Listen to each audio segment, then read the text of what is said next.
గత ప్రభుత్వం మిమ్మల్ని అందరినీ భయపెట్టింది, అది నేను అర్థం చేసుకోగలను. కానీ మేము మీకు భుజం కాసే వ్యక్తులు మేము.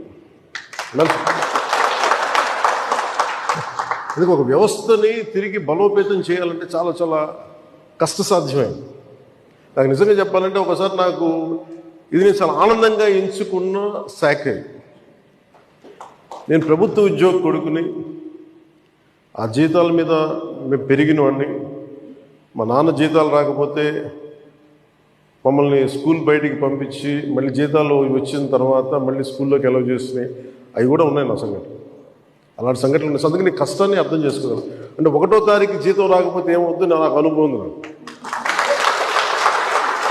అలాగే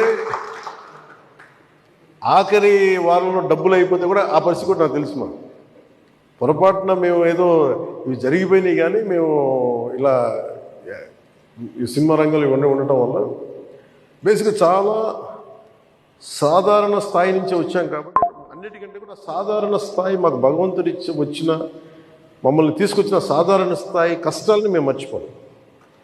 అందుకని ఈ రోజున రోడ్ల మీద బయటికి వెళ్ళి ఎందుకు ఆగి ఎందుకు మాట్లాడుతానంటే ఆ కష్టం ఎలా ఉంటుందో నాకు తెలుసు.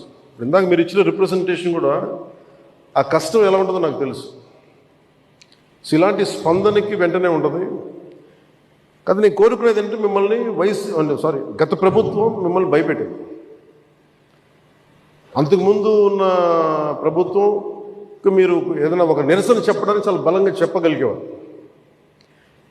కానీ ఇప్పుడున్న కూటమి ప్రభుత్వం మీకు అండగా నిలబడుతుంది. ఫస్ట్ ముందస్తుగా మేము మీతో గొడవ పెట్టుకోవడానికి ఫస్ట్, ఎందుకంటే బ్యాడ్ బ్లడ్ ఉండకూడదని ఫస్ట్ ఫోన్ చేశాను మీకు. అరే వస్తే నువ్వు కలవలేదండి, నువ్వు కూర్చొని పెద్ద ఆఫీసులను కలుసాం, మమ్మల్ని కలవవా అని ఒక చిన్న బాధ ఏదైనా ఉంటుంది. ఎందుకంటే నాకు తెలుసు, మా నాన్న బాధ నాకు తెలుసు. అందుకని వెంటనే ఫోన్ చేశానండి. ఆ కష్టం నాకు తెలుసు.